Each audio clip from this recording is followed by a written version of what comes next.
اصل آخرت ہے، ہمیشہ کی زندگی، کبھی ختم نہ ہونے والی، کبھی ختم نہ ہونے والی۔ لقمان حکیم نے اپنے بیٹے کو نصیحتیں کی، ایسی نصیحتیں بڑی زوردار، اللہ پاک نے ان کی بعض نصیحتیں قرآن میں بھی نقل کی۔ تو جب آخری وقت تھا نا لقمان حکیم کا، تو بیٹے کو بلایا، فرمایا کہ بیٹا ساری زندگی نصیحتیں کرتا رہا، اب میری زندگی کا آخری وقت ہے، میں تمہیں اپنی آخری 6 نصیحتیں کرتا ہوں۔ 6 نصیحتیں، ساری زندگی کا نچوڑ نکالا، ساری نصیحتوں کا نچوڑ نکالا۔ پہلی بات، پہلی نصیحت کہ بیٹا دنیا میں اپنے آپ کو اتنا ہی مشغول کرنا، دنیا میں اتنا اپنے آپ کو لگانا جتنا تمہارا دنیا میں قیام باقی ہے، جتنا تمہارا دنیا میں قیام باقی ہے اتنا اپنے آپ کو دنیا میں مشغول کرنا۔ دوسری بات فرمائی کہ بیٹا آخرت کی اتنی تیاری کر لینا جتنا آخرت میں قیام کا ارادہ ہے، جتنا آخرت میں قیام کا ارادہ ہے۔ اب دنیا میں کتنا رہنا ہے پتہ نہیں۔ اگر 100 آدمی بیٹھے ہوئے ہیں، آپ ایک سوال کرو تمہاری کتنی عمر ہو گئی، تو 100 جواب آئیں گے، 10 سال، 20 سال، 25 سال، 35 سال، 45 سال، 55 سال، 75 سال، 85 سال۔ دوسرا سوال کرو آپ کی کتنی عمر باقی ہے، تو ایک ہی جواب آئے گا کہ جی 1 منٹ کا پتہ نہیں۔ تو دنیا کا تو کوئی پتہ نہیں، اس لیے زیادہ لمبے چوڑے چکر میں نہ پڑنا۔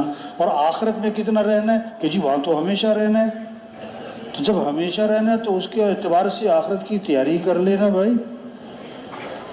تیسری بات فرمائی کہ بیٹا جب تک تمہیں جہنم سے خلاصی کا یقین نہ ہو جائے، جہنم سے خلاصی کی کوشش میں لگے رہنا، زور لگانا کہ میں جہنم سے مرنے کے بعد یا جنت ہے یا جہنم ہے، تیسری چیز تو ہے کوئی نہیں۔ فریق فی الجنت و فریق فی السعیر، ایک گروہ جنت میں ایک گروہ جہنم میں۔ ہاں کامیاب کون ہے؟ فمن زحزح عن النار وادخل الجنت فقد فاز، جو جہنم سے بچا لیا گیا اور جنت میں داخل کر دیا گیا وہ کامیاب ہو گیا۔ جہنم سے بچ جانا یہ ہے کامیاب۔ تو بیٹا جب تک تمہیں جہنم سے خلاصی کا یقین نہ ہو جائے نا، اس وقت تک جہنم سے خلاصی کی کوشش میں لگے رہنا، زور لگانا میں جہنم سے بچ جاؤں، میں جہنم سے بچ جاؤں۔ ہاں کوئی ایسا عمل نہ کرنا جو جہنم کی طرف لے کے جا۔ ہاں چوتھی نصیحت فرمائی کہ بیٹا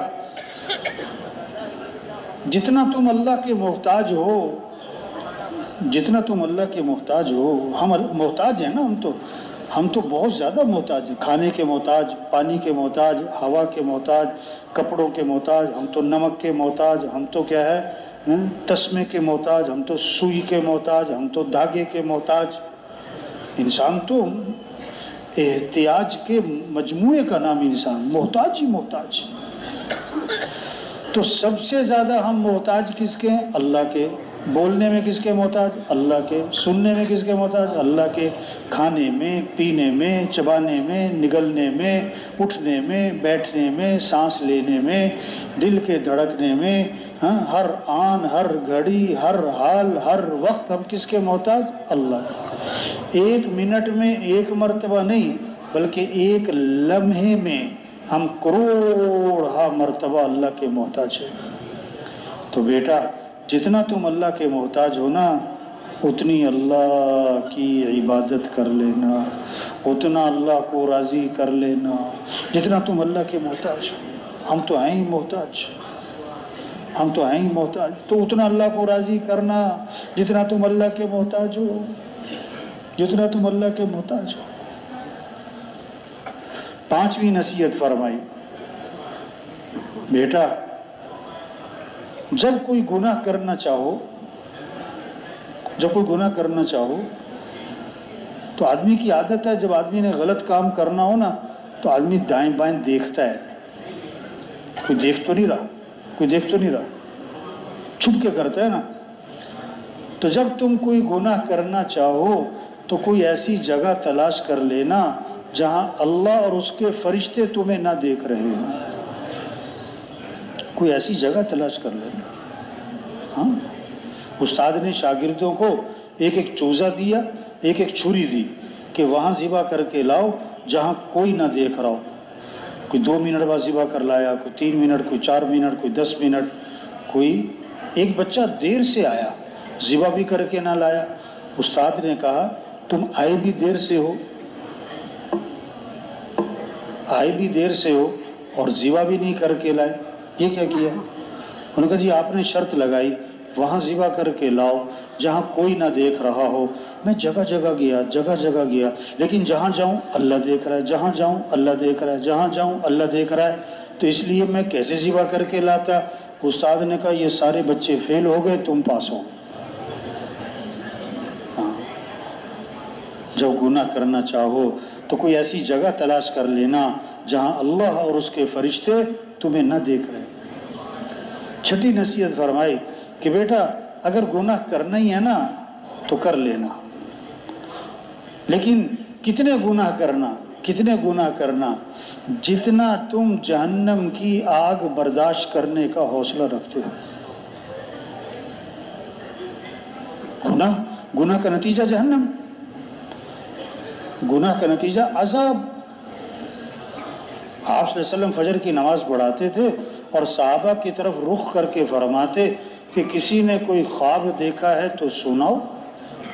ایک دن آپ نے فرمایا کہ میں نے خواب دیکھا، اور آپ کا خواب وہی، نبی کا خواب وہی، کہ خواب میں آپ کو جہنم دکھلائی گئی اور جہنم کے عذاب دکھائے گئے اور ان کی وجوہات بتائی گئی۔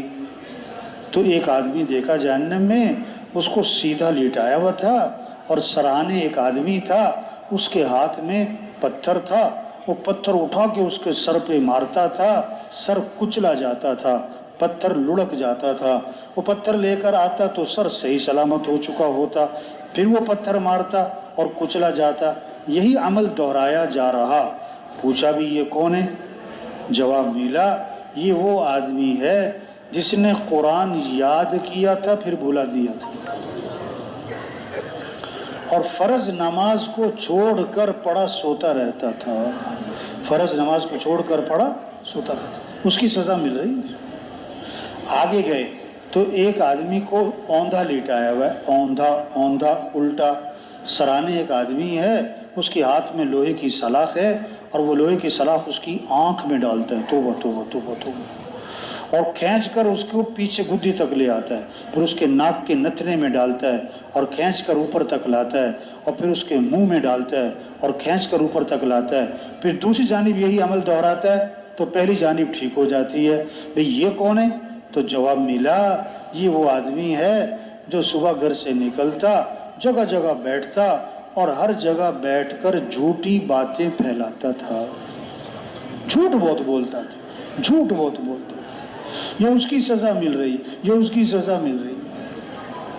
آگے گئے تو ایک تندور ہے، تندور، اور اس میں آگ کے شعلے ہیں اور آگ کی لپٹیں ہیں۔ اس میں جھانک کے دیکھا تو ننگے مرد ہیں اور ننگی عورتیں ہیں اور آگ میں جل بھن رہے کباب کی طرح، اور ان کی چیخ و پکار ہے۔ بھئی یہ کون لوگ ہیں؟ کہ یہ زنا کرنے والے مرد اور زنا کرنے والی عورتیں ہیں، یہ اس کی سزا مل رہی ہے۔ آگے گئے تو نہر ہے اور اس میں خون کی طرح سرخ پانی ہے، اور ایک آدمی اس میں تیر رہا اور تیرتا ہوا کنارے پر آتا ہے۔ کنارے پہ ایک آدمی ہے، اس کے ہاتھ میں پتھر ہیں، وہ پتھر اس کے منہ میں ڈالتا ہے، وہ پتھروں کو نگلتا ہے اور پھر تیرتا ہے اور پھر کنارے پر آتا ہے۔ یہ کون ہے؟ کہ یہ دنیا میں سود کھایا کرتا تھا۔ تو بیٹا جتنا جہنم کی آگ برداشت کرنے کا حوصلہ ہے نا، اتنے گناہوں پر جرت کر لینا۔ تو بھائیو یہ دنیا اصل نہیں ہے، اصل تو آخرت ہے۔ جو ہمیشہ کی زندگی ہے، کبھی ختم نہ ہونے والی ہے، کبھی ختم نہ ہونے والی ہے۔ ہم دنیا میں کس لیے آئے، ہمیں کس لیے آئے؟ اللہ نے ہمیں بہت کام دیا ہے، انبیاء والا کام۔ انبیاء حضرت محمد مصطفیٰ صلی اللہ علیہ وسلم آخری نبی ہیں، قیامت تک کوئی نبی نہیں آئے گا۔ دکان، دفتر، کاروبار، گھر، نہیں، یہ ہمارا کام نہیں ہے۔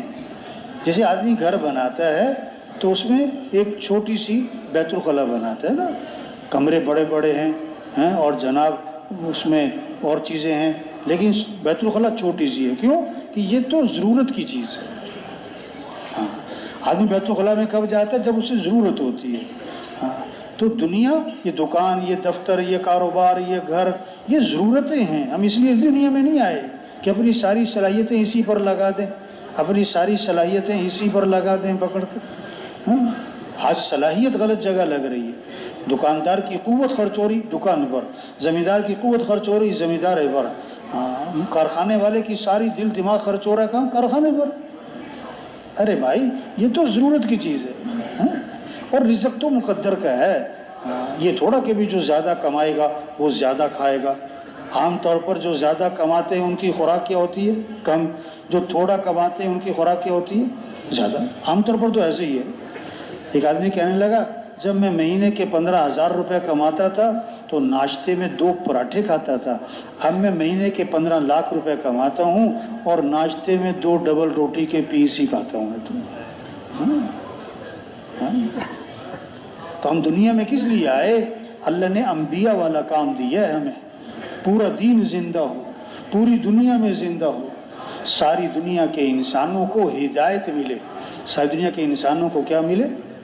ہاں، ادھر دل دماغ چلے، دل دماغ ادھر چلے کہ انسانوں کو ہدایت مل جائے، انسان جہنم سے بچ جائیں، انسان جنت میں چلے جائیں۔ ہاں، دماغ ادھر چل رہا ہو۔